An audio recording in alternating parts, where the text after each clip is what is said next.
G'day and welcome to the Hunting Connection podcast. My name is Zach Williams and I am your host. Here we'll connect you with hunters, fishers and outdoor enthusiasts from around the globe.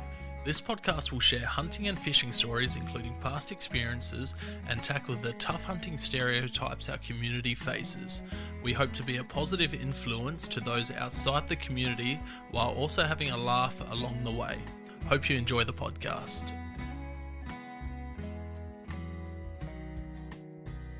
So today I have our first international guest, Andrew Longron. Welcome, brother. What's up, man? Glad to be here. Finally. I know. I've had to get you up early. You're running on a couple hours sleep. I'll put this in the podcast. I'm an idiot. We've gone 2 minutes into the podcast and I forgot to press record. So kind of embarrassing for everybody watching this. So everybody watching this live, this is what really goes on behind the scenes. Yeah. Just letting you know. It's funny. I haven't pressed record until tonight. So my first guest, like I play the intro. Is this the latest time you've ever done the podcast?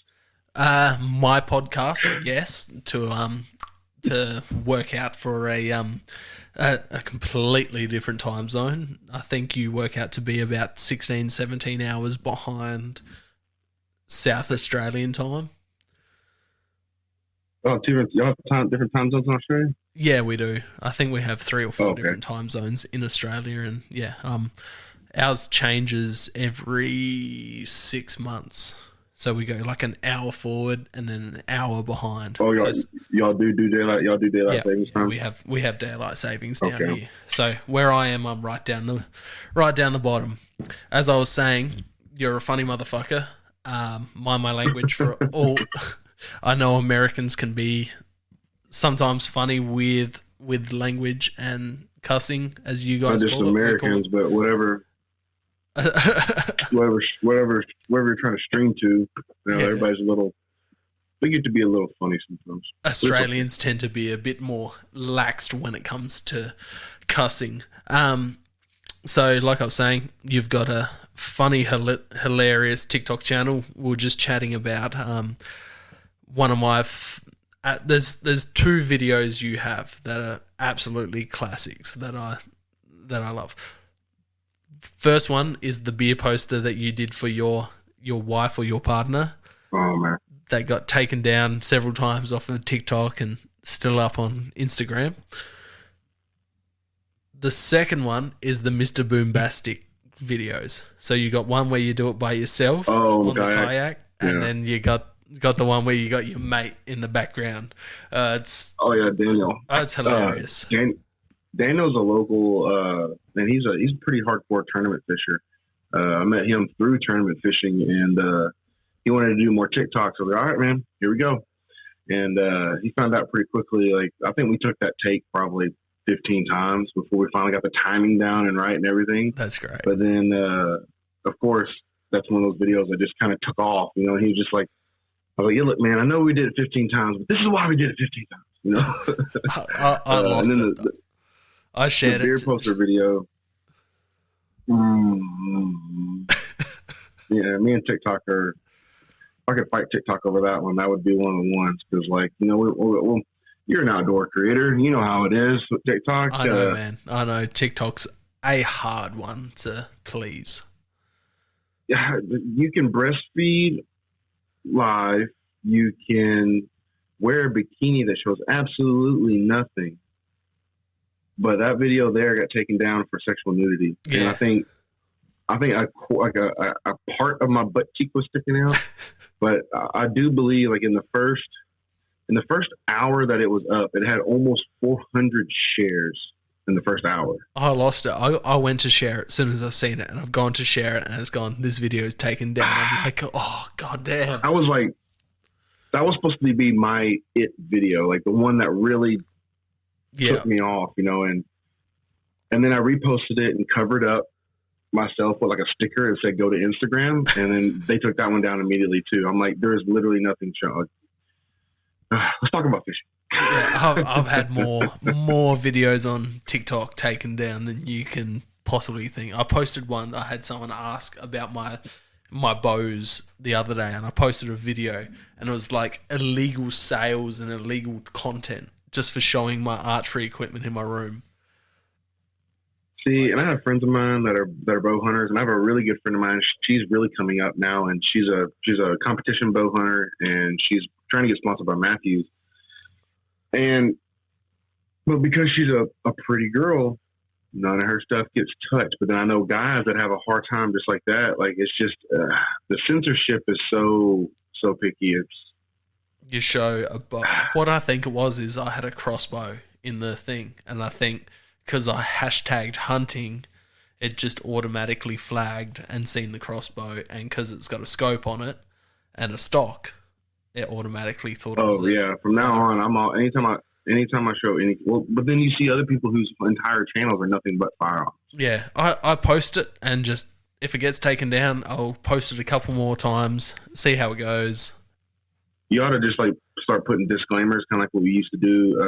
So when I was a full-time videographer, we would always like put people's music in our videos, and we would just put, "I do not own the rights to this music" at the bottom. And we got away with it for a while, and then Instagram caught on. So we might have to put, "These are toy guns," or "These are toys, not real life." Yeah, I tend to write gel blaster. These are gel blasters. But in the country I live in, gel blasters are illegal because they're classified as a imitation firearm. What's a gel blaster? So there's these little gel pellets that you get. You put them in water and they expand, and you put them in these toy guns, and they kind of like shoot these gel pellets. So it's kind of like airsoft, but like with jelly pellets. Yep. And airsoft is pretty like illegal in Australia too. Like, it's really paint. You don't get any of the fun stuff. You have to have a license for a paintball gun. You have to, It's that's why. So like my buddy Michael, him and Alex, we met them in Thailand that last time we went, and there's so many places out there in Thailand. It's like, come shoot firearms. And I'll never forget. They're like, "Hey man, do you want to go down here and shoot these?" I'm like, "No." I shoot them in my backyard at home. Yeah, I can do that at home. He's like, and then, but that right there, I remember him telling me that they have to keep, y'all have to keep y'all's firearms and ammo separate in the house and locked up, right? Well, separate in the safe. If you've got a safe that's got dual compartments, you can put your ammunition in the top part compartment and locked up, and then your firearms in a separate compartment. But it changes state to state. So some states you can't store your magazines in your rifles. Some states you can't. Yeah, it's some. So how do you? So if somebody's breaking into your house, you have to go ask them to hold on while you go open your safe? That is not a condition of owning a firearm. You are not allowed to own a firearm in Australia for personal defence. If someone breaks into your house in Australia and cuts themselves on the window as they're coming through the window, that person then can sue you. Damn, y'all sound more like California. Dude, we're more Canada than fucking California. We got a bunch. Well, no, because Canadians won't break into people's houses. They're too stoned to leave their own. Yeah. Oh man, I didn't know that. Like in Texas, one of my favorite laws with Texas with firearms is that your vehicle is considered an extension of your home. So I'm allowed to keep a loaded firearm in my vehicle. That's insane for the Australian listeners. Like, you're not allowed to. You have to have your ammunition in a lockbox and your firearm in a different spot. And then some of the states you can't even travel with them, just because we're pretty much limited to bolt action rifles, lever actions. We can't own semis or full autos or anything like that. Our lever action shotguns come under attack every now and again. Every now and again there's different types of firearms that try and break the system. So we've had like stuff like straight pulls and stuff like that. But videos come out of people shooting them fast, and then the firearms laws change. So recently, my niece's father or stepdad, he owns a like a firearm business. That's what he does. Is like buys and sells firearms, and he would buy these. I forgot what they called it, but it's like a pressure trigger, and it basically resets and it changes the pound of pressure that it takes to fire. And if you a full squeeze each time will let one down range. But if you apply just the right amount of pressure, it's just going to sit there and just and get an automatic firearm. That's nuts. But it's not. But it's not an automatic trigger. It's just changing the pressure on which it takes to pull. But finally, they caught on, and they just made them illegal 2 weeks ago. That's nuts. So we'll jump into the questions because you've got limited time and I've got limited time. Where are you from, brother? I am from Houston, Texas. Houston, Texas. Beautiful part of the Americas. I've only really been to... Look, man, that's debatable. I flew from Adelaide to Melbourne, Melbourne to Cali, stayed in the Cali airport for a couple of hours, then flew from LAX to Dallas. Then we drove from Dallas to Houston. We were in Houston for an hour, packed the car, and drove straight down to the Mexican border and went hunting over the border. And then we spent... And that's some crazy shit that I wouldn't do. I can't. I don't know if I could go hunting in Mexico. Like blonde hair, blue eyes, white guy walking around with a firearm in Mexico. Mm-mm. Try being an Australian and going through the border and not knowing a lick of frickin' Spanish. I don't know any Spanish. I took Spanish 1 twice and failed it both times. I did in school Indonesian, German, and Chinese. That's the languages I learned here, and I could not tell you a lick of that. But yeah, I thoroughly enjoyed Houston. We stayed with my mate when we came back from Mexico in Houston for a couple of days, then went back to Mexico, then stayed in Houston a couple more days. And is he still here in Houston, or? Yeah, my mate lives there in Houston. Okay. It's an eye opener, man. Like even Academy, like we don't have anything like Academy in Australia. Really? I freaking loved Academy. Like going to. So you've never been to like a Bass Pro or Cabela's or like? When I was in Texas, I went to Bass Pro in Houston, and I went to the one in Dallas, and then the one in Austin, I think. Is there one? No, there's not one in Austin. Near Austin, maybe. This is 5 years ago, but yeah, went to a few. Yeah. I think we went to a Cabela's, a Bass Pro, and 2 Bass Pros. But yeah, I spent so much time in there. But even just in Academy, me and my mate were just going through the hunting aisles, and we're chatting, and people are hearing our accents, and they're like, "Where are y'all from?" And we'd just get chatting to people for like 20 minutes in Academy, and then move to the next aisle and chat to someone else for 20 minutes. Like everyone was so welcoming. And as soon as they heard the Australian accent, they're like, they just thought it was amazing. But just like the subtle differences, like going to what you guys call a gas station, we call a service station, and we call it a servo for short. Like would go in and be just like, yeah, pump this. And they're like just staring at you like, what did you just say?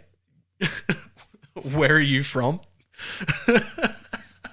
Yeah, we don't really have we don't service anymore. Like before back in the day, like service stations, the gas station attendant would actually be out there filling your fuel, but now it's all done yourself. So it's just literally like we're like a stop, fill up, and go. That's all we've known. We fill up ourselves. Not many service stations have a spot where you can get your car serviced or anything like that. That's just the different lingo between the countries. Like there was just lots of little things like that, trying to buy stuff, and people are like, what are you saying? What are you looking for? And you're like trying to I didn't know the American lingo for lots of shit, so but just even the fast food serves, like Whataburger, man. Like every fast food chain I went to was almost Whataburger. That shit's amazing. But go ahead. I think our fuel, not fuel. I'm sorry. Our FDA isn't as regulated as some of the countries. I think like y'all's as well. Yeah, we're regulated in every sense of the word, man. So like, I have a friend of mine She lives in um, Amsterdam. Where does she live? Amsterdam. And we got to chatting on a Zoom call, and like Coke over there does not taste the same here because they're not allowed to have any of the artificial preservatives, artificial sugar. And I was like, yeah, but you also don't have the diabetes rate, and like you'll live a little longer. You're breaking up there a bit, mate. Am I still here? You're still there, but you're lagging a little bit. One more. Oh, good there. Good there. Let me close.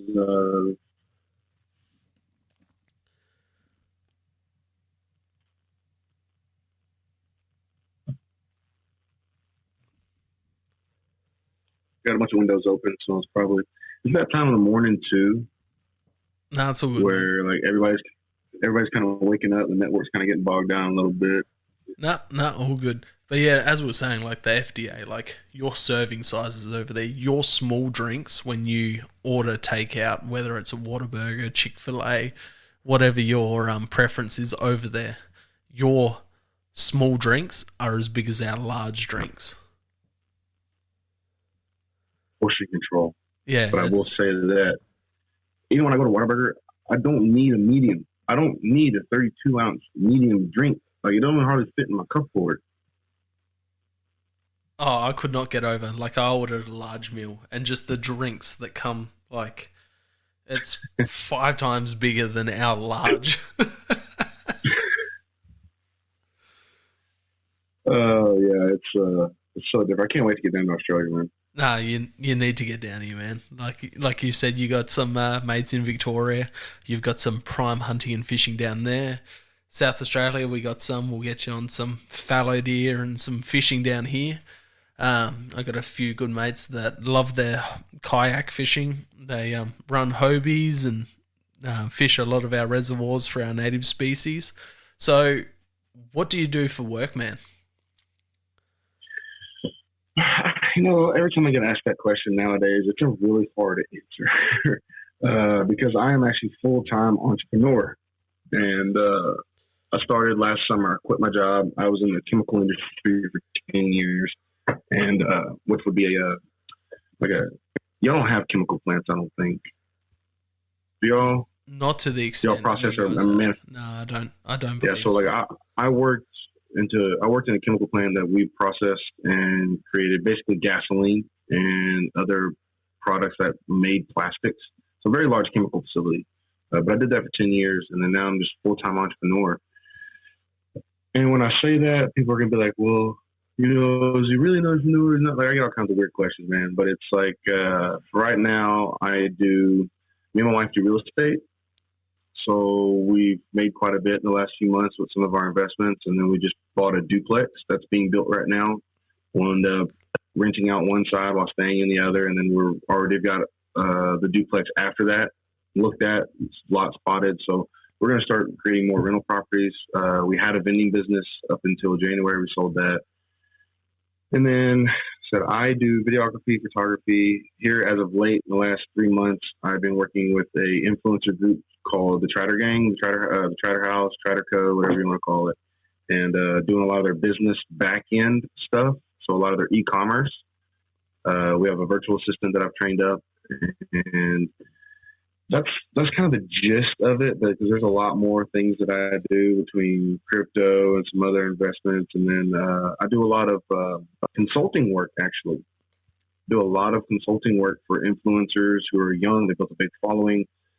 They don't really know what to do with it or how to structure it. And that's one thing that I'm really good at is structure. I may overcompensate quite a bit and focus more on the structure. And then I'm like, oh yeah, I should probably make a video or something like this week, you know?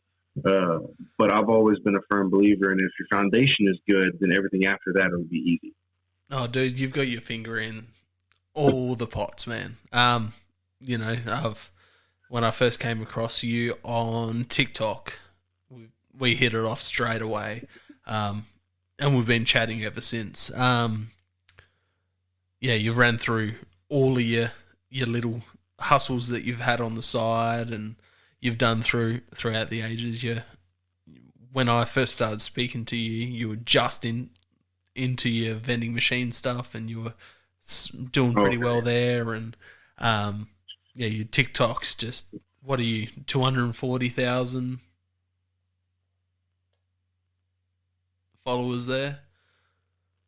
Creeping up on the first 3 months I hit 100K, and then COVID happened, and it kind of, they started making a bunch of algorithm changes, which I've noticed they do that every single year between January and March. There's a lot of algorithm changes.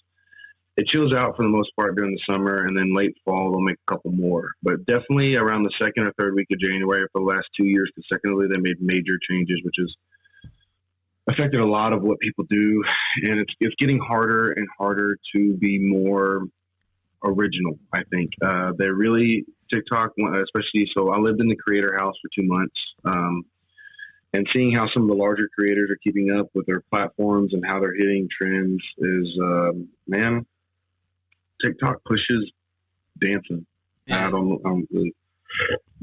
I mean, I did the dancing on the kayak thing for a little while, and it worked. But I can only sit there and shake my butt on camera for so long before it's like, this is not the message I want to send, And when I originally started TikTok, I was doing 2 trending videos and original video, 2 trending videos and original. And that's kind of the pattern I'm going to start trying to get back to. And TikTok growth has been very difficult. You either get super viral, or you have to be just very odd to grow very quickly. Or a hot girl that all what's any platform. Exactly. Like I joined TikTok as a goof, and I was just posting videos out of my camera roll. Some got taken down straight away, some did all right. And before India banned TikTok, one of my videos ended up with like 38 million views. And that's kind of where all my followers came from, were like India. Like, you looked at the regions where your followers and your likes came from, and it was all India. And then when they banned it, it just went crashing hard. So I'm only on about 40,000, but I think most of them can't access their account. But see, even then though, dude, a 38 million viewed video used to mean you would have 1 million or 2 followers. Like, that would be no problem. Like, my first video that popped off had, I want to say maybe 1.5 million views, but that gave me 30,000 followers in overnight. Yeah. And nowadays, with any kind of content across any platform, you've got to do it just more. Everybody's getting, especially with COVID. COVID really hurt a lot of us who are trying to grow in this industry, because you had everybody else. Everything's just flooded. There's so much time. Like, everybody all got to be sifted through. Everybody was just hustling those gifts on lives. I never got the point on that. Man, there's those. I know some people that make a couple grand a week. Yeah, same. Doing that, but morally, it's not me. Like I'll pop on live just to chat with people, because I don't like writing comments back.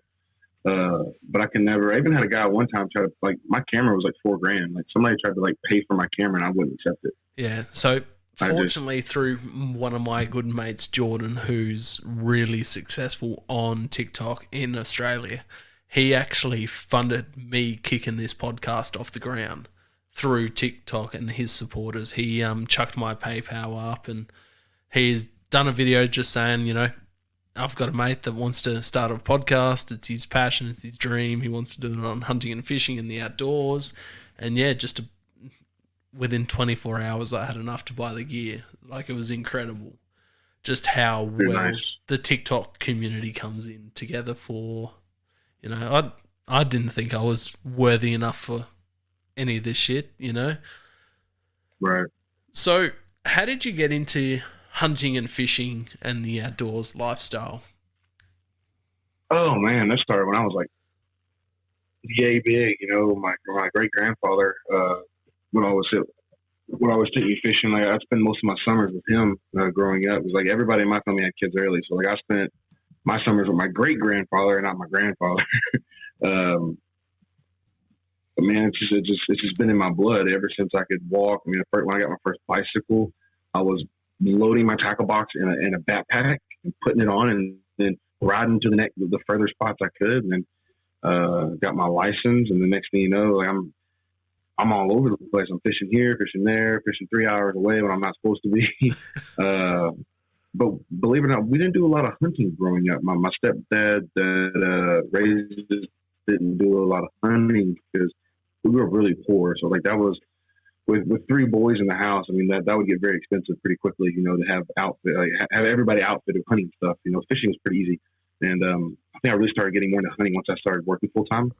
And I had most of my coworkers, and I had an area to go hunt, and my friends were hunting, and man, I love it. I love all of it. Man, fishing for me is going to always be a passion year round. You know, at one point up until this past October, I actually got my captain's license. I was a licensed captain for 5 years, thinking I was going to go get my guiding stuff, and I was going to start guiding while I'm working. And I found out really quickly when I worked for 3 days straight for a buddy of mine as a deckhand that this is not something I want to do 365. It's hard going, man. It's a particular type of person working on either a charter boat or just a full-time fishing vessel. Like it takes a hardened person. Like particular people thrive at those jobs, but it's not for everyone. Literally though, that's my buddy that's a charter captain. Like we went to high school together. We've been together since like 3rd grade. So like he owns him and his stepdad own a charter company down in Galveston. And every now and then I was supposed to work yesterday. He tried to get me to work, but we had EE day this weekend, so couldn't really go do that.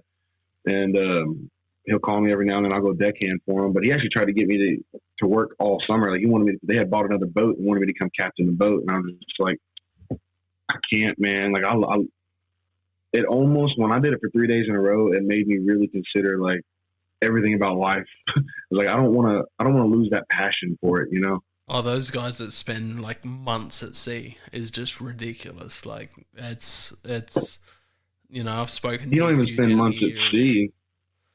He's a daily charter, but like you're up before dark. I mean, you're up before the daylight. You don't get in till way after dark because cleaning the boat, getting it prepped for the next day. It's hard on the body. You're out in the sun, you're getting beat up, and like if you take a day off of work, then that's money out of your pocket. And you know, there is no still getting paid. Doing that type of work in America, that relies on tips, doesn't it? So down here, a lot of it. So like, go ahead. Down here, we don't have that tipping thing. Like we don't tip. Like it was an eye opener going to America and like just going out for like we call a pub meal, but like, you know, like we went out to a restaurant, we went to Hooters, we went to a couple of different places, and where you tip your waitress and you work out all of that type of stuff. That's not a thing here in Australia because we get a half decent minimum wage that you can live off of. So it's just not a thing. So it was a complete eye opener. I did a high fence hunt and just like the tipping with that.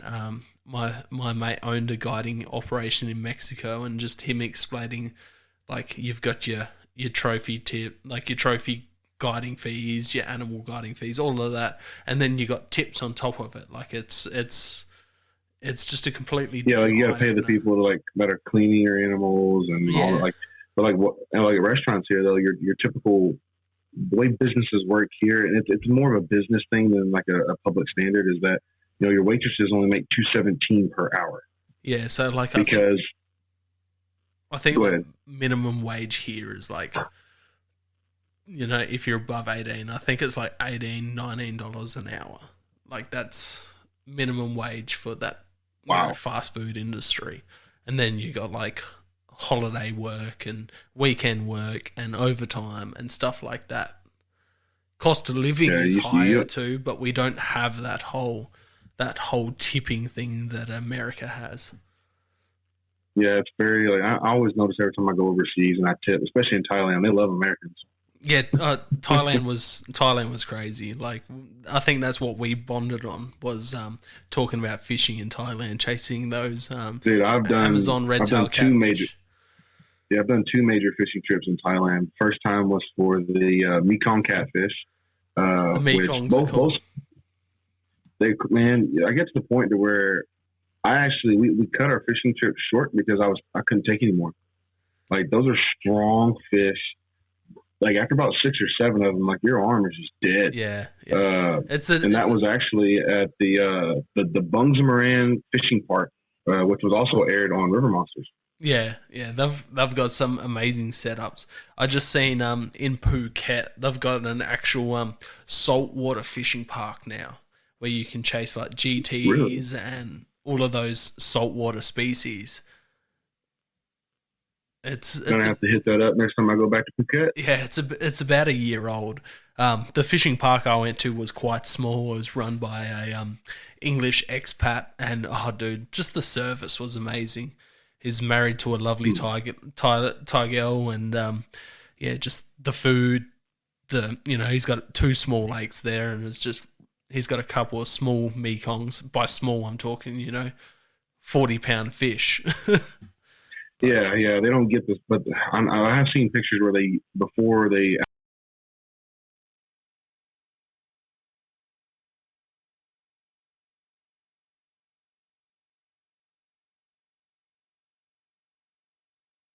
outfished them.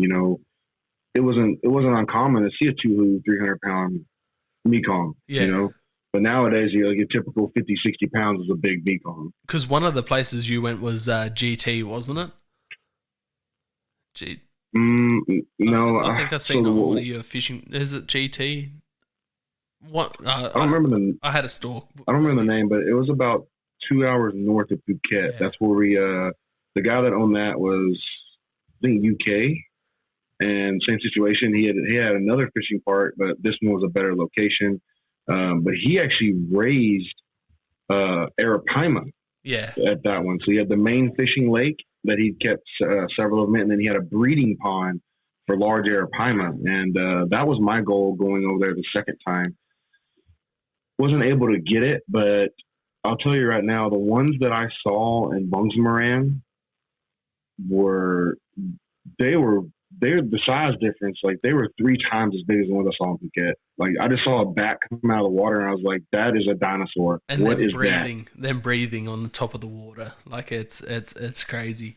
The fishing park. I'll just show you. I have a video like from the breeding park. They allow you to feed them, and the water's super clear, and they're all just sitting there, staring at you, and it's like just wild, man. It's just like they look like a tarpon, but then they're just beefy. I really wanted to catch one. They're cool. Yeah, arapaima were on my list for sure. This park I think they had 2 or 3.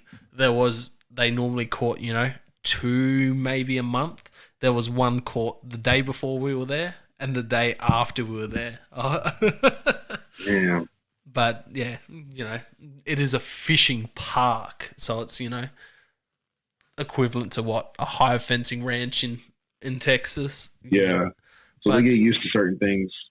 Yeah, it was cool though. Like I would not knock it. Just to see those new species that they're definitely strange compared to what we have down here and what you guys have. Speaking of new species, I've actually been really surprised. So over the last year, ever since I've quit my job full time, I've done several long road trips, and they've been collaboration road trips. So my wife has been working in California, so I made one out to California where I met up with the guys from Lime Leash.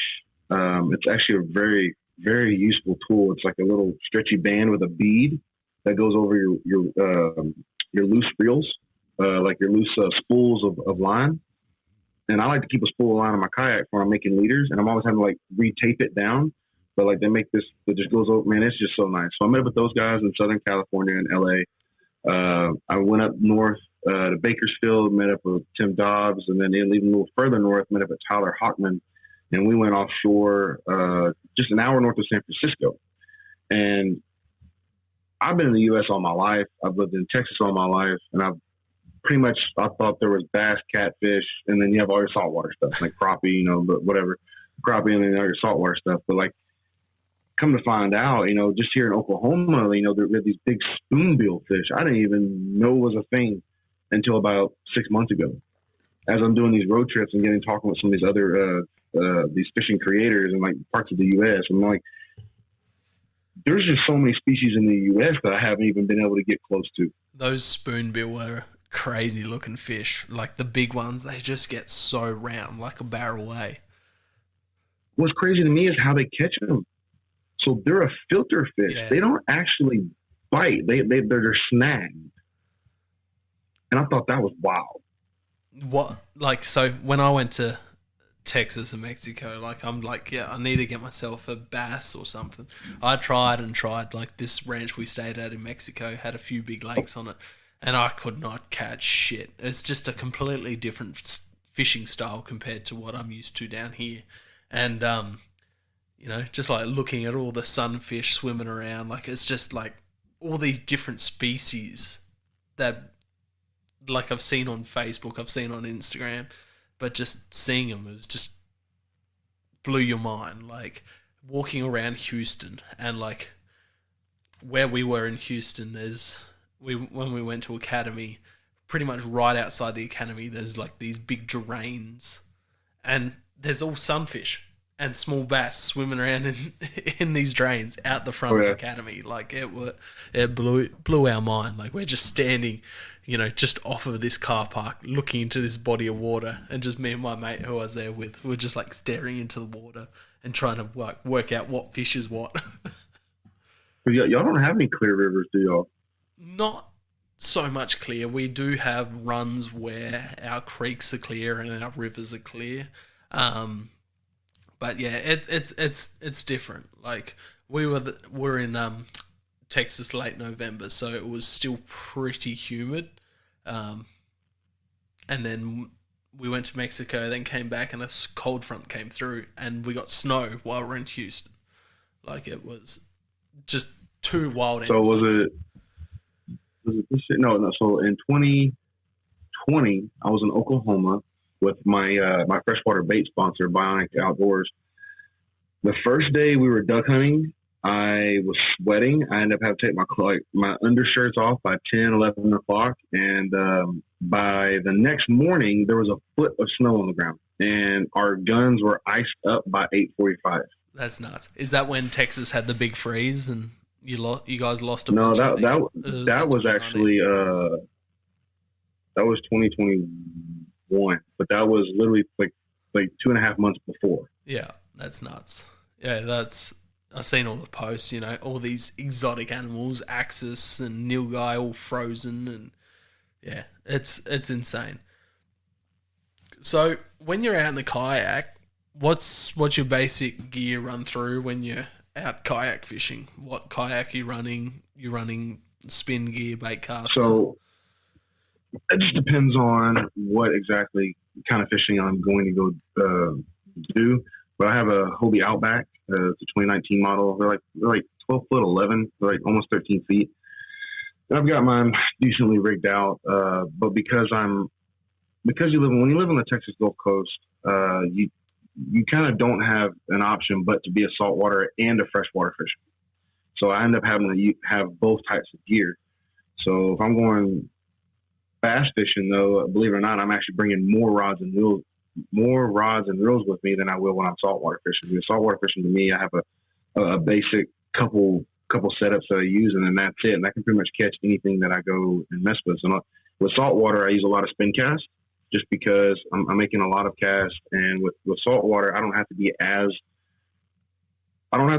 accurate with my casting. You know, I just get it in the vicinity. The fish are a lot more aggressive because of our water. They're a lot of times scent based, anyways. So they'll smell it if it hits the water, and I'm good. Plus, I'm getting old, so my arthritis kind of starts getting to me.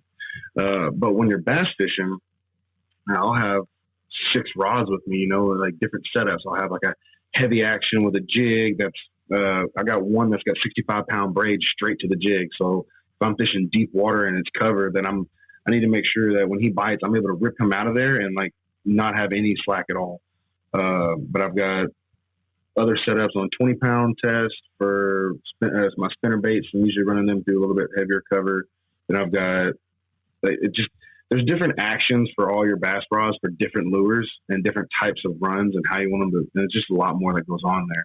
But for the most part, that'll all be all my bait casters as far as bass fishing goes. And then during the summer, I usually carry an umbrella with me.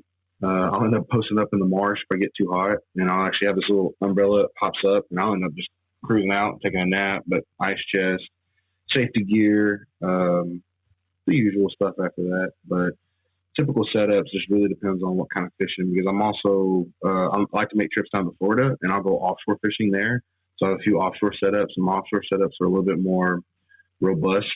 And my front compartment, I use more of an ice chest, and then a lot more safety gear is involved with offshore fishing. So I have like a radio, and I usually try to have some sort of high visibility, like flag or something. And yeah, that's like a basic rundown of like my initial setup. So what about for hunting? Are you more of a bow hunter or a rifle hunter? So me and bow hunting have a love-hate relationship too. I started getting into bow hunting about 4 years ago. My very first season, so in Texas, like you were saying, November is still pretty humid. Well, our bow season is in October.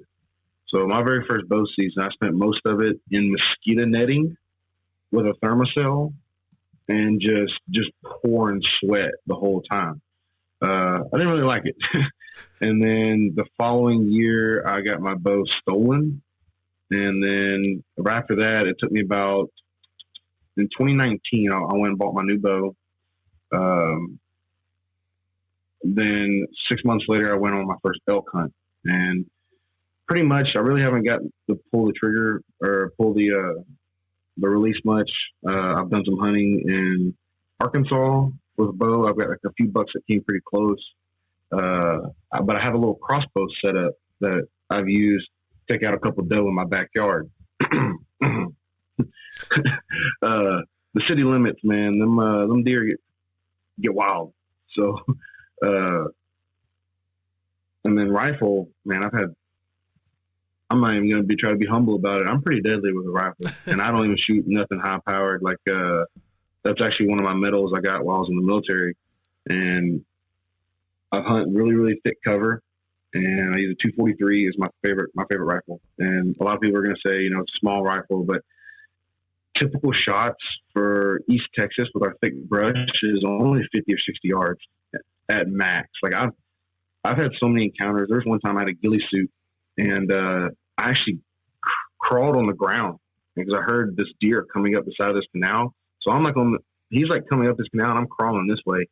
And literally within 4 feet, I'm looking at his antlers, and he's looking, and he can't see me. I'm on the other side of this bush. And then I realized that, oh yeah, like if he wanted to come at me, there ain't nothing I can do. Like this wasn't as smart as I thought it was going to be. So hunting for me, between bow hunting and rifle hunting, is more of the aspect of the hunt than it just. So I don't really have a preference. Now, if I'm going to get meat, yeah, I'm taking a rifle. What's your favorite critters to get onto when you're out hunting over there? Because being in Texas, you've got numerous exotic species. Then you got whitetail.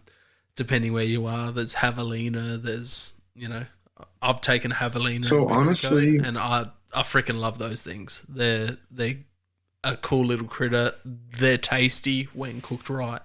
Like if we had javelina here, that'd be a staple part of my diet for sure. So I've taken out a few pigs in my neighborhood.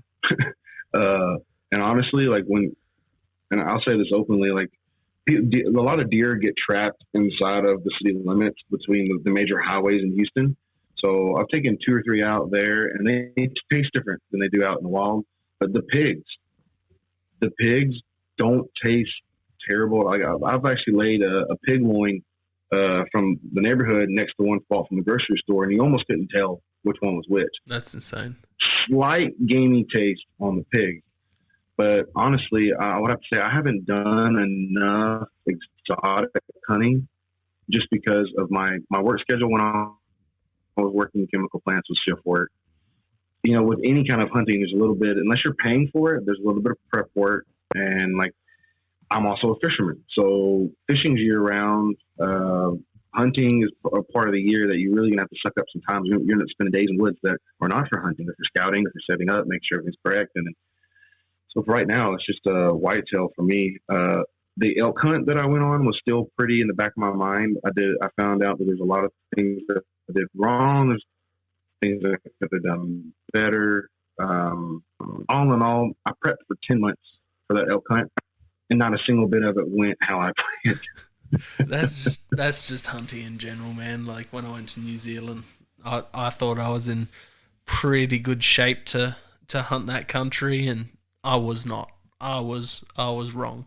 The guys I was hunting with, they had a cigarette in their mouth, a beer in their hand while we were hiking into where we were going, and I could not keep up with them. These were bigger guys. I was skinnier than them fellas, and I just could not keep up. I was huffing and puffing, and can we? I need a rest for 5 minutes. Just let me catch my breath. Oh, And I could not keep. And they're like, all right, taking a puff of their smoke and a drink of their Jack Daniels, and I just could not keep up. oh, dude, the same. Like I thought I'd gotten myself ready for cardio, but then I forgot in Colorado, like the elevation change made such a big difference. And then at the time, I was still bodybuilding, so I still had all this extra mass, and like it just little skinny guys were whipping my butt.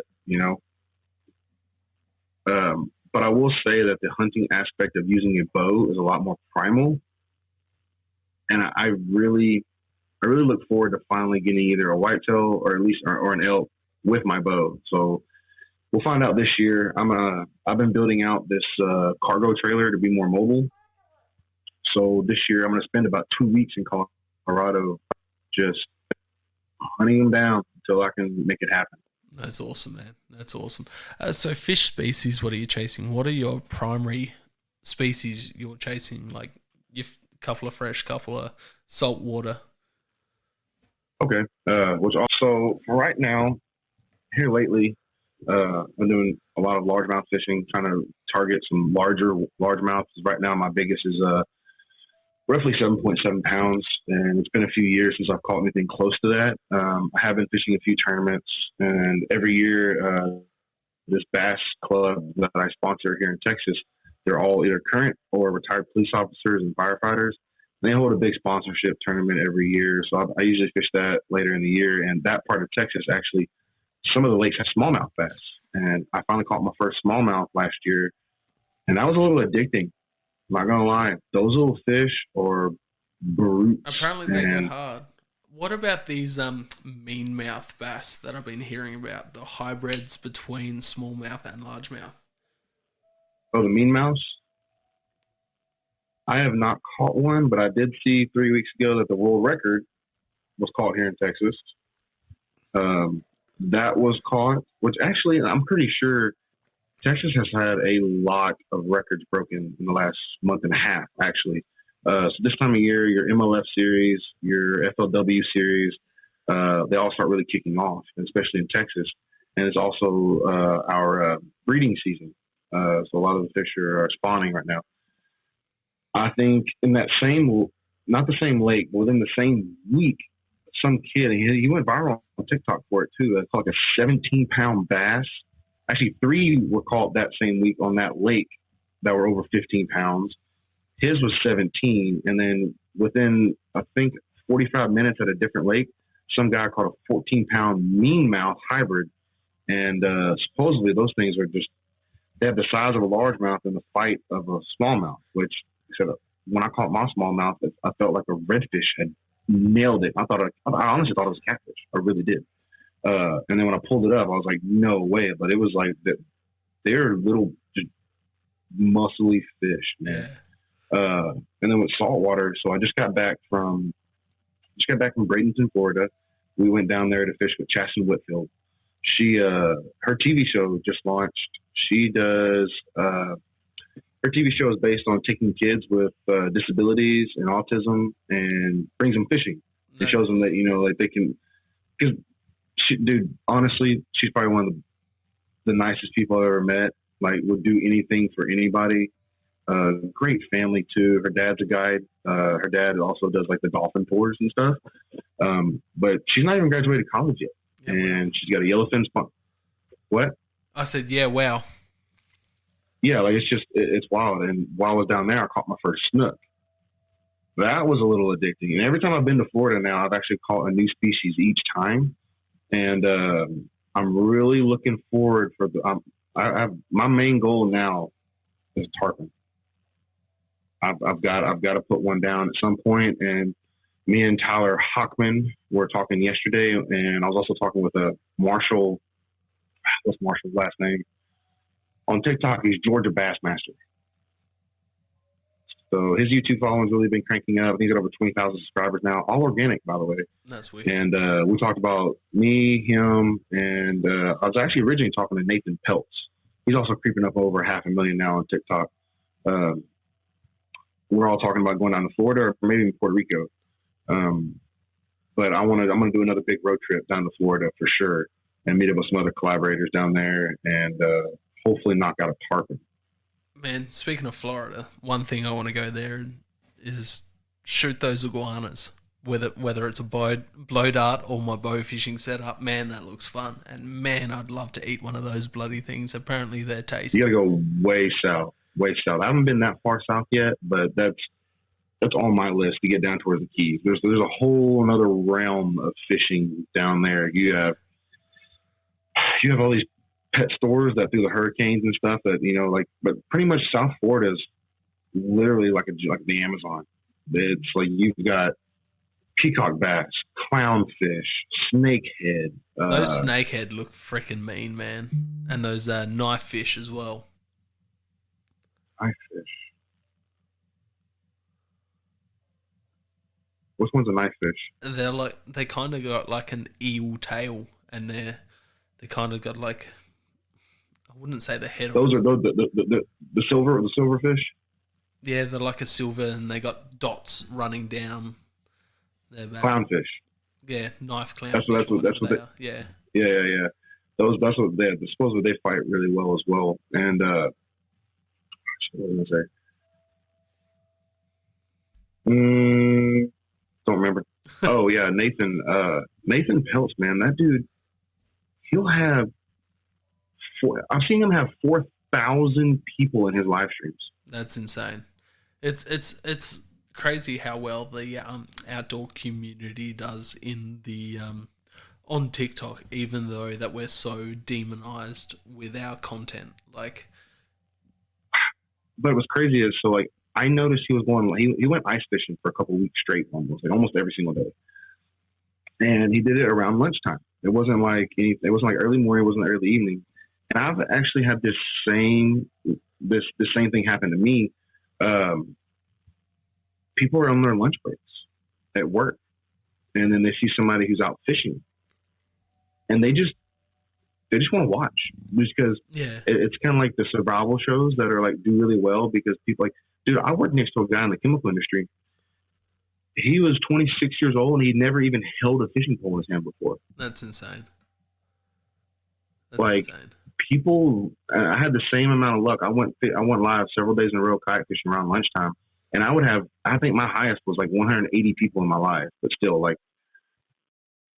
people just enjoy watching, and that's why I think also your channel was doing really well in India, because when me and my wife went to Greece last year, we were in actually Mykonos, and we had sat down at this little bar and got to talking to this couple from the UK. And this lady had worked for what's that live streaming service? Live Nation. Yeah. And she was saying that some of her top analytics come out of India and these other places where they don't get live concerts. They don't get live. And I was like, and it really started rolling in the back of my head that, well, hell, that's why all these people they watch all these hunting and fishing and stuff. They don't have any of it there. Yeah, exactly. The video I posted was one of my mates catching a snake out the front of a camping store that I was working at. It slithered across the front, and I knew he's a local snake catcher, and I called him up. I'm like, hey man, we got the eastern brown snake slithering out the front of the store. Can you come catch it? This dude's got a bionic hand. He rocks up in wearing flip-flops, as you guys call it. He's got a mullet, a bionic hand. Walks up. Oh, there's a snake, mate. Walks up, picks it up by the tail, puts it in the bag, spins the bag around. All right, see you guys later, and walks off. And it happens like a minute and a half. And I got it all on video, and yeah, that thing blew up. Just, you know.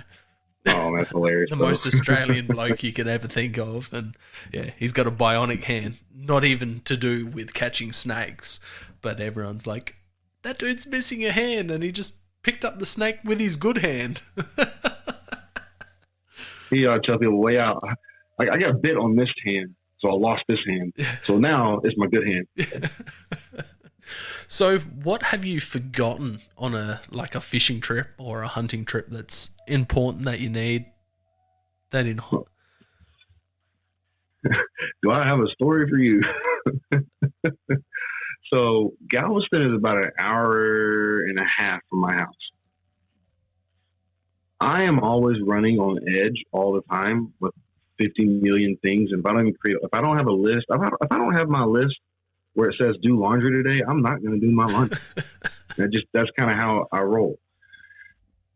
I got all the way to Galveston one time, and I didn't have a single one of my fishing rods. Oh, no. I had all my tackle, all my food. I get all the way down there, and I didn't have a single fishing rod. So instead of driving all the way back and then I wasn't going to drive 6 hours in a day. There's no way. No. So I went over to Cabela's, and so apparently at the time they were almost sold out of all their right-handed reels, all their bait casters. So I ended up having to buy a $200 Lose custom combo, and that's the most money I've ever spent on a bait caster in my life. But I was like, I can either spend $200 or I can waste 4.5 hours driving back and forth. And I was like, that's it. I'm doing it. Whatever. That's nuts. That was a pretty rough time. That's probably the one time that I'll never forget that.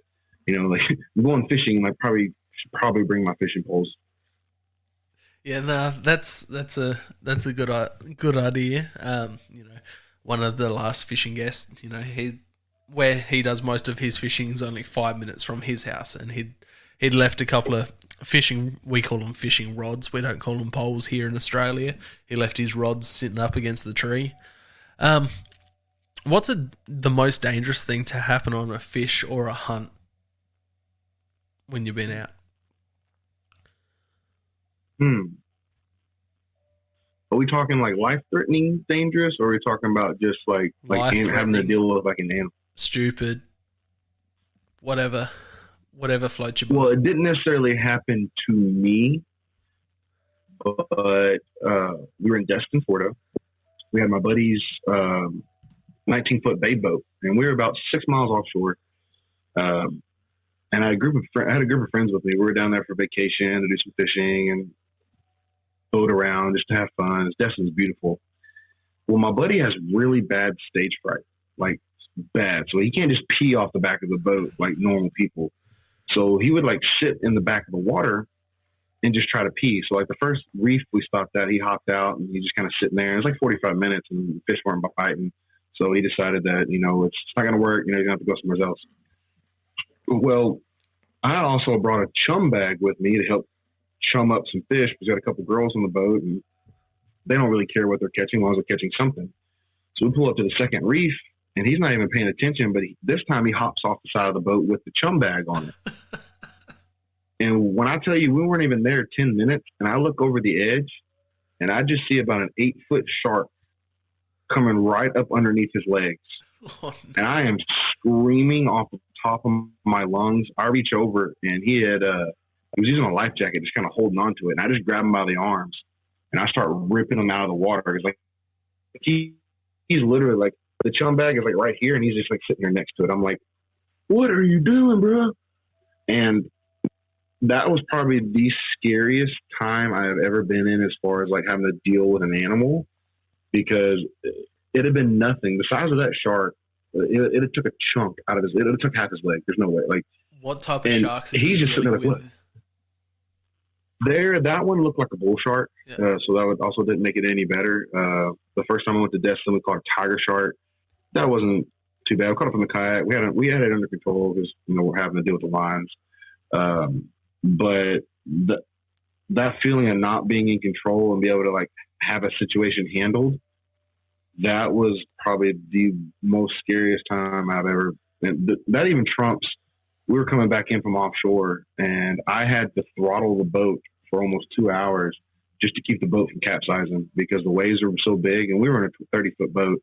And I was just so like when you're coming down the backside of a large wave, you can't just gun it because what ends up happening, especially if the wave intervals are short, what ends up happening is you'll put the boat into the next wave. Oh no! So what you have to do as you're coming in, you kind of have to just let the wave come underneath you and go forward, and you kind of have to just keep throttling the boat to keep it there and not go into the next wave. That was pretty scary. I'm not gonna lie. But if we capsize, I have a life jacket, whatever. I just throw it on. It's gonna suck, but it's not near as nerve wracking as that time we had to deal with that shark. Yeah, that's nuts. I do a little bit of kayak fishing off of the coast here in South Australia, chasing squid mainly, southern calamari. And there's a lot of great white sharks off of the coast of South Australia. I'm not sure if you've ever heard of a shark biologist called Rodney Fox. He I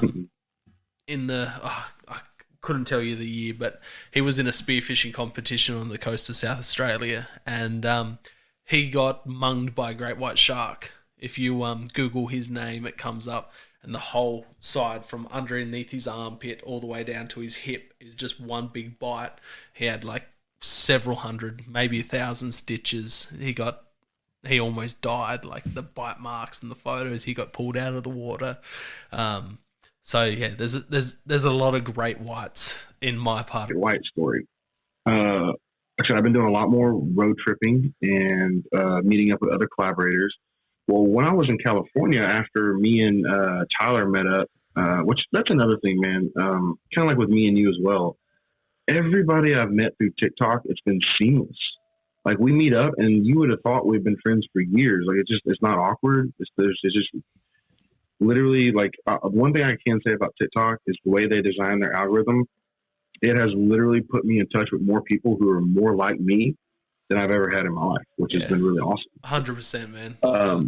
I've made some great friends from Canada, America, New Zealand, other parts of Australia, European countries, like just people that I would have never been in contact with. Right. I love it, man. So we got through fishing in Northern California, which I did catch a lean cod. It wasn't keeping size, but seeing that fish with the blue mouth was pretty cool. We caught a whole bunch of new species for me for the first time. And it's crazy because like where I live at, you have to go 60 miles to get into 100 foot of water, like offshore, because we live in what I call the butthole of the Gulf. But over there, you're only a couple hundred feet offshore, off the shore, and you're in 150 foot of water because it's just like a straight sheer cliff. So we get through fishing there, and we go down to San Jose and meet up with a friend of mine, Isaac, who is somebody else I had met through social media, and do some spearfishing. And I've done spearfishing in the Gulf where you kind of like hop off the boat, kind of snorkel around a rig and pop a couple mangrove snapper, and then you're good, a couple angelfish.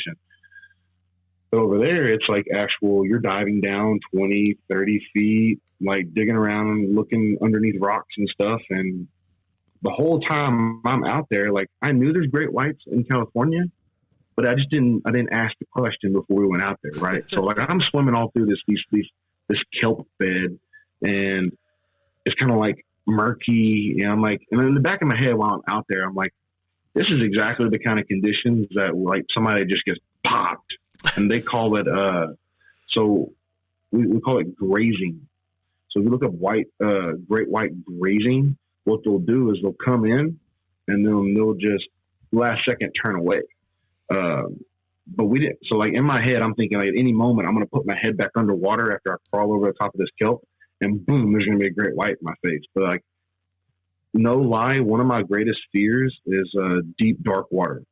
Like anything that I can't see something coming, like that once again, that feeling of no control. I don't blame you. You're out of your element. Like I don't like that, the feeling of the unknown. Well, nothing happened. I ended up actually getting a green, what they call a green link. I ended up popping one of those, and we had a catch and cook on the beach, and we're all sitting there talking, and I started asking the question about great whites, and they're like, "Oh yeah, they're everywhere." We go, "What do you mean they're everywhere?" He's like, "Oh yeah, there's probably 2 or 3 swimming around the bay." And he's like, "Man, I hope I get to see one day." I go, "No, I'm good. That's not something I want to go see, you know." But he was telling me that the original spot we were going to go to that morning, which was actually, it was too rough for us to go. It's a bit steeper, a little bit a better fishing area. And he said that 2 years ago, a guy got grazed while he was there, you know, and the shark had actually launched. The shark had turned last second, but his tail had hit him and launched him off the water and actually snapped his goggles, snapped his spear gun, and it broke a bunch of the dude's ribs. That's and insane. I'm just sitting there like the whole time I'm like, I was just out there for 3 hours, and now you're telling me all this. But if he'd have told me before, I don't even know if I would have went. So one of the last podcast guests I had, he was a spear fisherman, and he's also a professional abalone diver.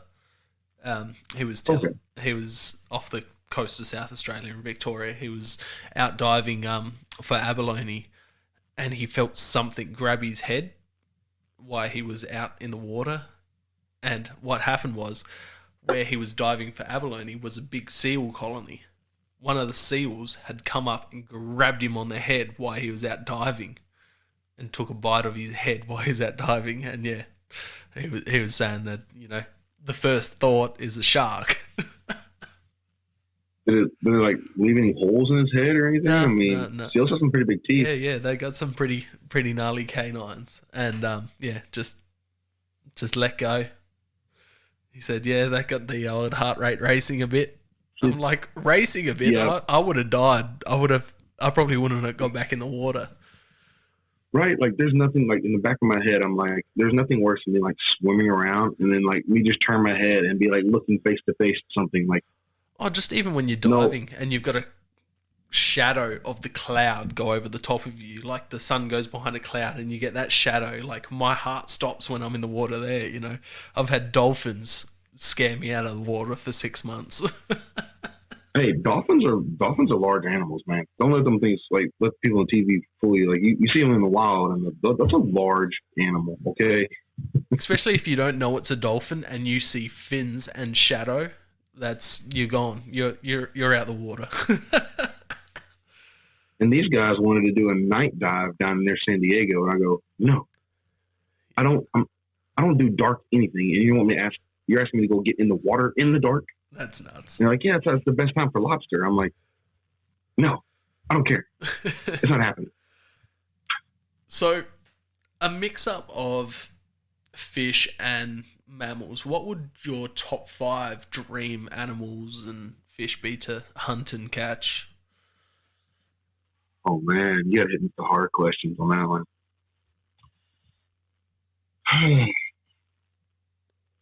Top 5. I would say elk's top of my list right now. That's going to be number 1 just because I don't like the feeling of defeat. And when you hunt elk for a whole week and don't even get to draw your bow back, that's a pretty tough pill to swallow. So elk's going to be up there. I still would like to get I've only killed whitetail with my crossbow. I still have not got one with my actual bow. I've taken a whitetail doe with a bow and a buck with a rifle. So I've got yeah. So I would have to say elk and then a whitetail with my bow, and then underneath that, actually peacock bass has been the number 1 fish on my list. Peacock bass. For some reason, I don't remember what I was doing, but I watched a lot of Sportsman's Channel when I was growing up as a kid. And I'll never forget, just these guys are down in the Amazon. They were using these fully braided lines, huge plugs, just top water. And then they started pulling these green and red and yellow fish out of the water. And I'm like, okay, what is that? And where can I get a hold of it? You know? And ever since then, I've just had like, I've just had this fascination with peacock bass. So it's just like I said, it's just one of those things that it's at the very top of my list as far as fish go. Number 4, tarpon. Tarpon, they're cool looking fish. Tarpon. They get big. They get really big, and I've actually, so that first time I went down to Florida, actually had ran into, I'm not sure if you're familiar with the company called Salt Strong. Yep. They're based out of, so I ran into one of the product designers there while I was at a kayak launch. I drove all the way, and I was behind. I'd already been to Dunkin' Donuts and like met up with this other person, and like just so happened this guy Justin was coming in from trying some of their new baits, and I was pulling up to the actual launch, and got to talking and chatting because he saw my Be Wild stuff, and he pointed me in the direction of like an area where there's some tarpon, but really to go target some snook because I was also on my list for that day. And we get over there, and I am literally in the middle of these mangroves with all these juvenile tarpon. And he had told me, don't even worry about it. Don't cast at them because you're not going to be able to catch them. Like, he's like, there's just, they're too finicky. It's just not going to work. And I was like, you know what? I think I can make it work. And he was not wrong because I sat there for about 2 hours casting at these tarpon, and they just would not, man. They did not care. They just weren't having it. But I ended up having one of them was actually able to hit my top water, and I had him for about 4 seconds on the line. And that was enough for me to be like, okay, all right. Now we're rolling. We're going to get him. But I was in an area called Indian Lagoon. And Indian Lagoon is very interesting because it's in southern Florida or central Florida. It's the only place in the world that redfish do not go out to sea. So redfish's juveniles are born inshore. They spend most of their first 2 years in marsh and canals and like feeding on shrimp and all that, et cetera. Then once they get to about 30 inches, that's what we consider bull redfish length, and they start migrating offshore. And but in the Indian Lagoon, they don't leave. You'll have bull redfish up in the marsh, like 40-inch redfish up in the marsh, and they're just cruising around. It's the only place in the world that they do this, and I have no idea why. That's insane. Redfish are a cool looking fish. They kind of look like our mulloway here or jewfish, but they've just got that fingerprint, just over halfway down their back. Like they're a cool looking fish, man. But yeah, the one North American species that has attracted me the most would have to be alligator gar, and that's something I want to go back to Texas for. Like, bro, let me know. Well, time out. But number 5 was sturgeon. 5 was sturgeon, by the way. That's on my list. But sturgeon. So, Liberty, Texas, which is about 45 minutes from where I live, it's the number 1 spot in the world for alligator gar. That's nuts. I wish I knew you 5 years ago when I was down there. Like, not rod and reel. I want a bow fish one. Okay. It doesn't have to be, a big 5-6 footer. I wouldn't care if it was a 3 footer, but it's just something about that. As soon as I was, so speaking of that, they actually annoy the hell out of me because when you hook into one, they're just hard to deal with. But the world record long-nosed gar was caught last week here in Texas. That's nuts. So like I said, there's so many records that have been broken in the last few months just here in Texas alone. All those gar species they actually fascinate me so they much. They filmed an episode of River Monsters in Liberty, Texas. And my in-laws were actually, next week we're going to go, they have some property on the river in Liberty, Texas. Wicked. So we're thinking about building a fish camp out there. That's sick. Yeah, they're high on my list. Like, But why? I love bow fishing, and when I was getting into bow fishing, that's one species I watched bow fishing a lot of. It's they grow to like 7 foot or whatever they grow. Just a huge, huge freaking prehistoric fish that's still alive. It is a very big deal here in Texas. Yeah. To go bow fishing for gar. Like, even just like your long-nosed gar and your other gar species, they're all very fascinating. Like, we've got a fish called a garfish, but they're a saltwater species. And then in the top end of Australia, we have another species called long tom, and they've all got like a kind of a bill, but not as long as like your guys. Yeah, but don't y'all have like sawfish, right? Sawfish and sawfish in barramundi? The top of Australia. Yeah, barramundi, top of Australia. Not where I live. We've got Murray cod, which should be in your top 5. They're a beautiful, hard fighting fish. A bunch of our reservoirs just got opened for fishing. They'd never been opened, and they've just been stocked with a bunch of our native fish.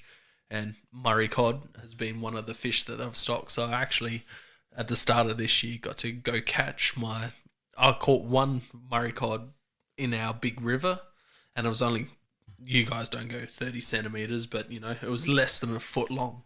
I think I saw that post. You'd put a picture up on Instagram about it, right? Yeah, not that one, but the other ones I've caught in this reservoir out of the kayak I have. Yeah. Okay, yeah. I remember you had posted something, and you're like, "This is the biggest one I've ever and like, I was like, "That's cute." It's such an iconic fish, and because we got them down to such a low number in their native system, especially in my state. The other states, they're a bit more prevalent because they've got fishing licenses. My state, we don't have a fishing license apart from the fishing license to fish the reservoirs, so we don't have that conservation that the other states have and that you guys have. Like America, like the North American model of wildlife is just fantastic. I wish we had. So I would say that the bird part of the conservation is a lot better at it than any other department.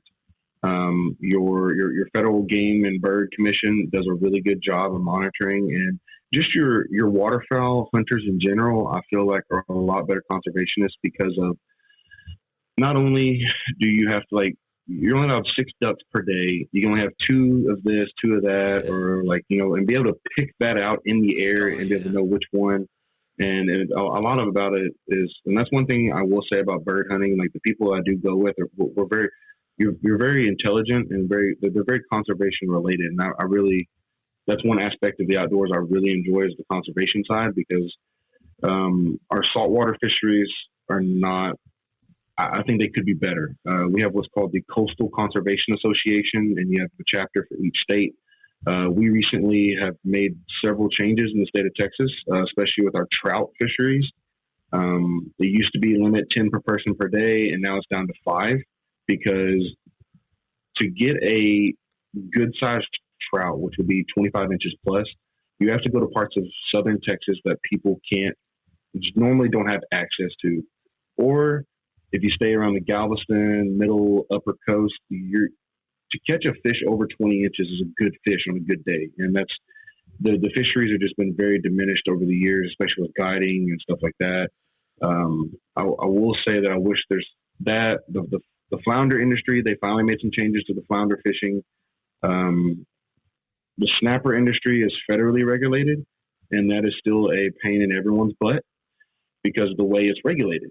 And this is why a lot of people have a really hard time starting offshore charters, is that you have to have what's called an offshore reef permit, right, to be able to run an offshore charter. Well, the federal government only made so many offshore reef permits. So you basically got to wait on somebody to die or quit fishing to be able to buy somebody's permit, and they can charge whatever they want. So your typical permit goes between $20,000 and $50,000. That's insane. And like the snapper industry, like there's some years it may only be open 3 or 4. We had one year where it was only open 3 days. See, it's funny. And the snapper, go ahead. You guys have snapper issues, but your species of snapper is completely different to our species of snapper down here. but our snapper fishery has been closed for the last 2.5, 3 years, and isn't opening till next year. Um, that's for recreational fishermen, and I think some commercial boats still have an allocation for commercial fishing. But yeah, it's crazy how these things work with saltwater conservation, and but how much So the fishermen advocate for this conservation more than government organizations. so red snapper in the Gulf, like if you get red snapper on a reef, they will take it over within a matter of months. Like they breathe fast. They're very voracious. Like there's a reef that I go to every year. It's called the Barge, and everybody knows about it. It's on our everybody's little redfish book. We will be in 150 foot of water, and I'll look down with my goggles, and it's just hundreds. I mean, dude, just hundreds. I'm catching fish on bottom. I'm catching fish on top water at 150 foot. That's insane. And the way the snapper allocation is based on weight. There's so many pounds per year you can take out of the Gulf. Well, people who own that weight, those permits are just, somebody in New York owns it, who leases it out to somebody in Galveston, who goes out and collects the fish and then pays. All like people who actually own the permits never even see the fish. They just own, and that's what a lot of people are really. They've been fighting for that for the last several years as far as ownership of pounds per weight in the Gulf. Which, side note, before I forget about it, in Texas, we have 3 lakes, 2 of which are in San Antonio, Texas, that they have stocked with redfish. Redfish will live in fresh water, but they cannot breathe. They won't procreate. But you can go, there's 3 freshwater lakes in Texas that you can go to and catch redfish. That's cool. I did not know that. I've always seen them as a saltwater species, so that's awesome to know. They're a cool looking fish. They're definitely on my list. I know that we need to wrap this up pretty soon, as you've got an appointment. I got a couple quick questions for you. What is hunting? I have a couple quick answers. And fishing for you? What is hunting and fishing for me? It's a couple things. It's reconnecting with nature. I do believe that at our base, instincts as men, in general, we are hunting. And it's not going to the grocery store and coming home. I believe that, being an outdoorsman and learning how to take from the land, but also when not to take from the land, so what we talk about conservation, is a very big aspect of life in general. And I've always been an advocate for also being outdoors more. I 100% believe in that, our soul is fed from the earth. Like sitting in an office all day and watching Netflix on the weekend is not like, I'm never at more peace with myself than I am in the woods or 60 miles offshore. So for me, it's just almost an aspect of release and just being in the outdoors in general. Like it's just, in today's lingo, it's my happy place. Yeah. That's spot on to pretty much what everyone says when I ask them that question. Who lives this lifestyle? So being in Texas, I see it as a pretty hunting, like to me, I see Texas as a hunting and fishing state. How do you see the public views on hunters and fishermen in Texas? If you don't do it, like I said earlier, I had a coworker who never grabbed a fishing pole, and we all thought that was weird. Yeah. Like it's almost a staple. Like no matter who you are, you've picked up a fishing pole. Now hunting is a little different. Not everybody goes hunting, but we really only have like one liberal city ish here in Texas, and they may say something here or there, but yeah, Austin. That's because the college is there. But other than that, like for the most part, if you don't fish or hunt, you're looked at weirdly.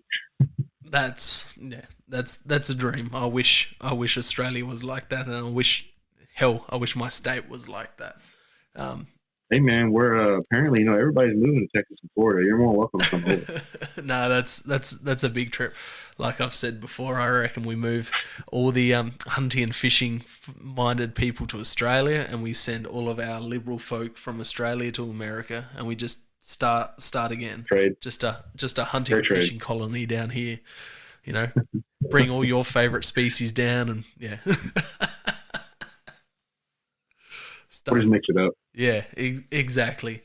So because that the public views on hunting and fishing in Texas is great compared to some of the other parts of America and definitely Australia. I don't really need to ask this one, but how would you change the public views on hunters and fishers? No, that's actually still a good question because a lot of people like, especially with social media nowadays, it's still viewed as a very I want to say like harsh way of living. Especially when comes to hunting, people really don't understand that the conservation side. We hunt to also preserve certain numbers because if we don't, then one animal species may take over an area versus not, and then being able to provide for the family. Some people literally have the outlook that people just go out there to kill things to kill them. And I'm like, I literally, speaking of which, I was talking with, so Austin Peddler and Brittany Scoville, they hunt a lot. And they got here in Texas as well as when they're not at their place, I think in Ohio. And they live year round. They don't buy meat at the grocery store at all. They 100% have nothing but meat in their freezer year round. That's great. And a lot of people don't even realize what these are the people that go to to the grocery store and buy a steak and have no idea where it comes from. Yeah. But they'll go see a video of a cow being butchered and be like, "Oh, that's so wrong," while they're eating their steak. And it's like, I wish I could, like, my goal, even with my fishing brand, when I first started, was to bring more of an eye to the public for the conservation and being able to, like, if we keep up with what we're doing now, because the amount of pollution and litter and trash that I see all the time, like, it's not going to be here for the next generation. Like I really wish for me personally, as I'm growing in my channel, is to do a lot more educating for the general public, just to get them to understand why we do the things we do. 100%. It's it's definitely a fine balance between conservation and chasing the animals what you love and taking them versus with fishing releasing them, whether it's a breeding age female, So stuff like that. There's a group of people here, and I don't know if you follow them on YouTube. Born and Raised Outdoors. I know of Born and Raised Outdoors. I don't really follow too many people on YouTube, but I know them through Instagram. So watching their channel is what really got me started with elk hunting. But if you watch, they do a lot of every kill. They sit down, they pray for it, they're thankful for the kill that they had taken.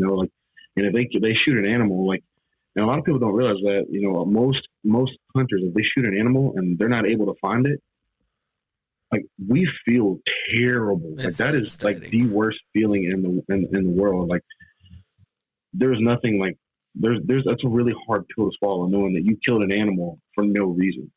Yeah, it's horrible. You're not able to feed anybody, and we do feel like that, but at the end of the day, it's not for no reason, and it's not feeding. Like, it is feeding stuff still. It's going back into the earth. It's putting nutrients into the soil. It's feeding birds, raptors and other scavenger animals. So is being, even if you lose something, it is still being used. It's not being used by you the way you want it to be used, but it's still going back into the soil. It's still going back into, it's feeding, these scavengers. That's one way to look at it, and that's the way, like, we make ourselves feel better. But a lot of people don't. So one real quick story. So my first time I went elk hunting, I took a friend of mine, and it was his first time bow hunting ever. He bought a bow earlier that year. He started working with me, and we get up there, and then of course we had a bad year. Well, the next year he went back, and I couldn't because of work, and he ended up shooting a cow elk, and of course buck fever, he chases it, right? He jumped it twice. He never found it after that. We've been there. And there's nobody to stop him. So the out-of-state tag for elk for bow season is $600. So you're spending $600 whether you kill an animal or not. Yeah, that's one difference between here and over. Tell me what person. So tell me what person. He literally took it upon him. Like I said, first time bow hunting, second time going to Colorado. You're talking up in the mountains. Finally gets one. Spends all this time.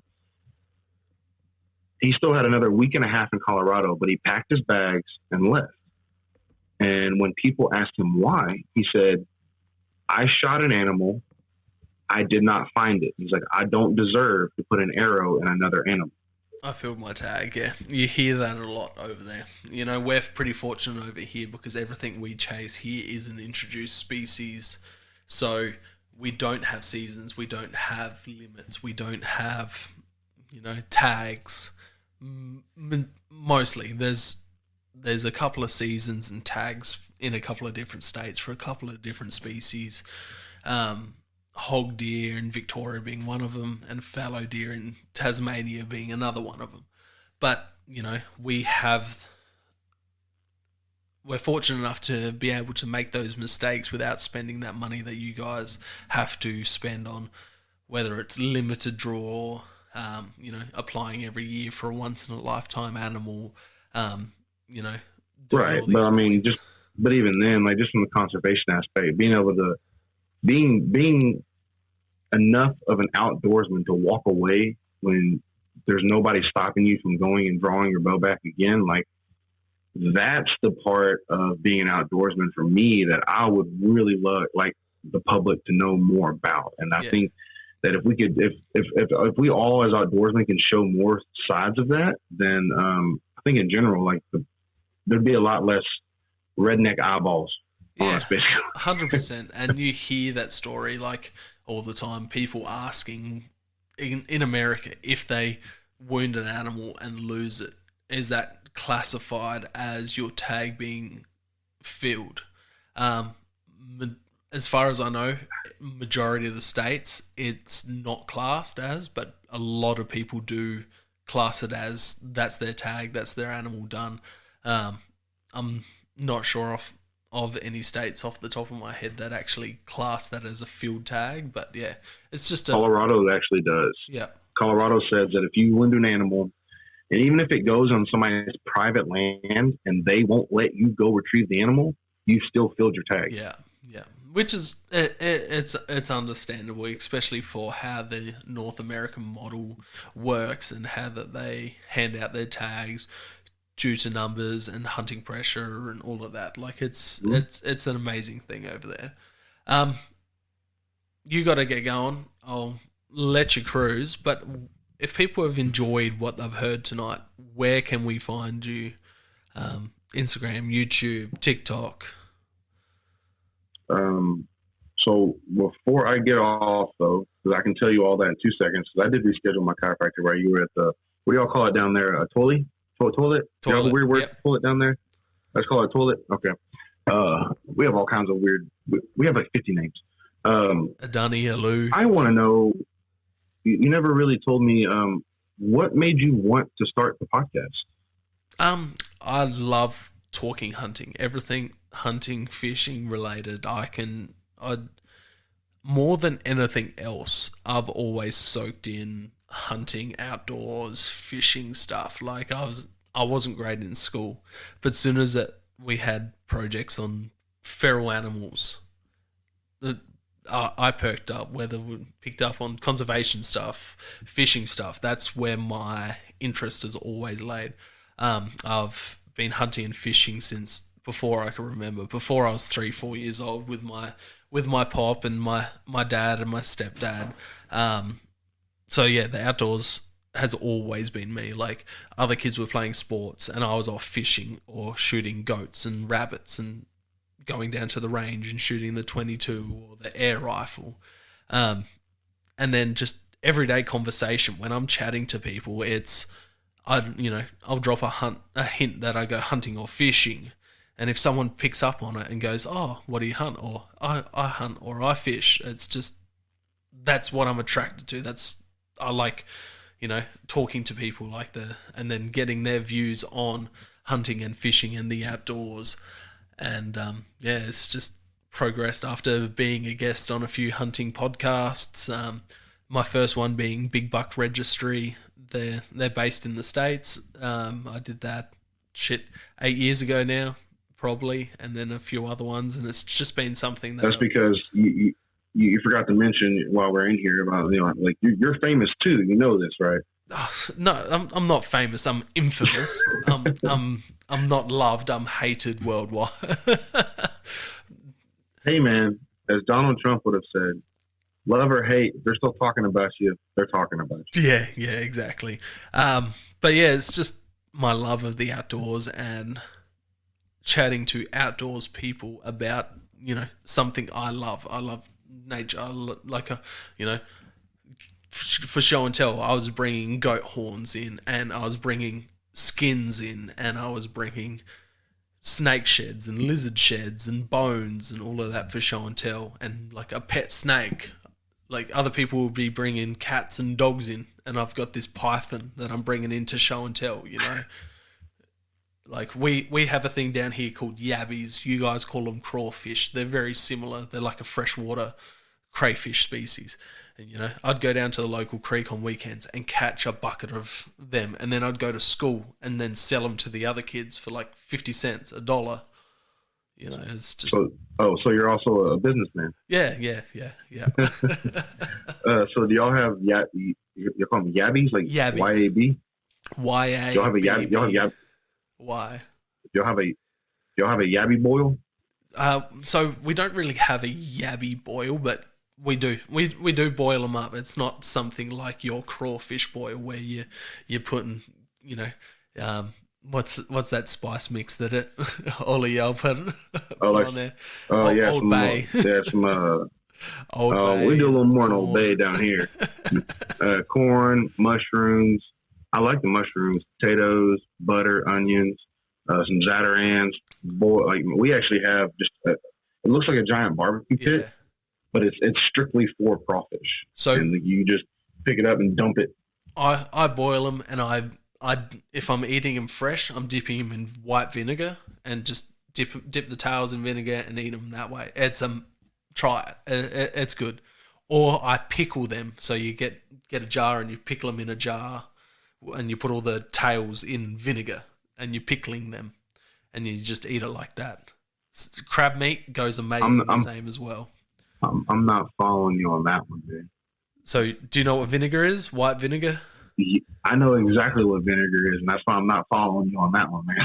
So you dip the tails, the flesh, in vinegar, and then you eat them. So rather than a dipping sauce, you peel the crawfish, the yabby, and you dip them in vinegar, and then you eat them. Okay, I'll try that one next time. So you're gonna have to come down during the spring. I think that's just do an actual crawfish bowl. A thing coming from our English heritage, because they do fish and chips and they put vinegar on their fish. So I think that's just a thing coming down from England. But even pickling them in vinegar in a jar, and you put all the tails in a jar, and then you just you're hungry down the track and you crack the jar and eat them straight out of the vinegar. It's good, dude. It's good. I'll try it, but as of right now, in the back of my head, I'm just thinking no. I can see it from your face, man. You got the same expression on your face as when we're talking about Vegemite earlier. Oh, I've tried it every which way. It does not work. No, it's good. It's like eating tree bark. I spread it on my toast, thick, like to the toast looks like just asphalt, and just thick black tar, and just eat it like that. And then you lick after you finish spreading it, rather than scraping the rest back in the jar, you just lick what's off of the knife. Y'all go look at what Vegemite is and order some and then try it. Yeah, everybody's watching this. Yeah, y'all, no. It's great. Uh, but as far as being able to find me, I am literally any platform, just Andrew Longron, and there's usually going to be a link right there that has a link to all my other platforms. I use beacons, so that if you're at my Instagram, you can click that at the bottom of my bio, and it'll take you to any page you want to. You also see a very funny picture of me and my wife and some pit vipers from our photo shoot that we did for Christmas cards. And then, yeah, that pretty much find me anywhere. I'm actually right now gearing up for the summer. I'm going to really start hitting YouTube a lot harder again. YouTube's it's tough, man. Being an outdoorsman and trying to film for YouTube at the same time, like, unless you have the amount of time that you can fish in the same day that you're trying to film, you almost end up filming more than you do anything. Yeah. So I'm trying to gear up and get ready for that and be as versatile as I can in that department, and do some more road trips. I got a big trip to Europe coming up in July, and then come back in August and start gearing up for my hunting season, which I'm going to do elk hunting in September in Colorado. And then it looks like this year I'm more than likely going to be hunting in Arkansas again, just because it's not near as hot in Arkansas the month of October as it is here. So that's kind of the plan moving forward. Arkansas bear is high on my list. Like, just listening to Clay Newcomb and the Bear Hunting Magazine podcast, and now the Bear Grease podcast is just, yeah, hunting black bear with a bow and squirrels. They do like some squirrel fest in Arkansas somewhere, and like some big squirrel. You never had squirrel? Nah, man. We don't have squirrels here.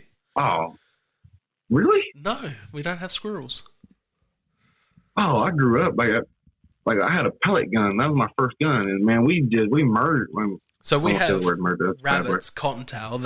That's what most hunters' bread and butter is down here. We had rabbit plagues, like, where people would shoot it over 1,000 a day, you know.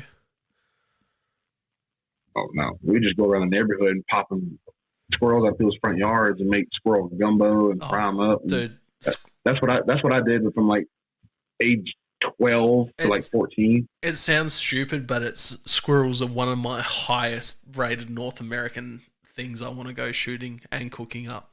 Matter of fact, there's just one. Where's he?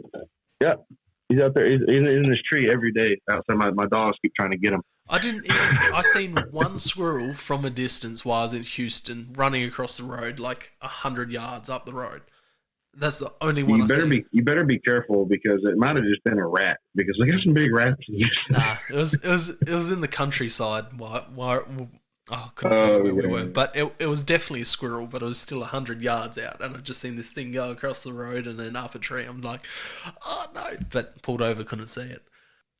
Thank you for listening. Please find us on social media, Instagram at Hunting Connection Podcast, Facebook at Hunting Connection, and Twitter at Hunting Connect. Also, please subscribe on whatever podcast app you're listening on, rate and review. Thank you.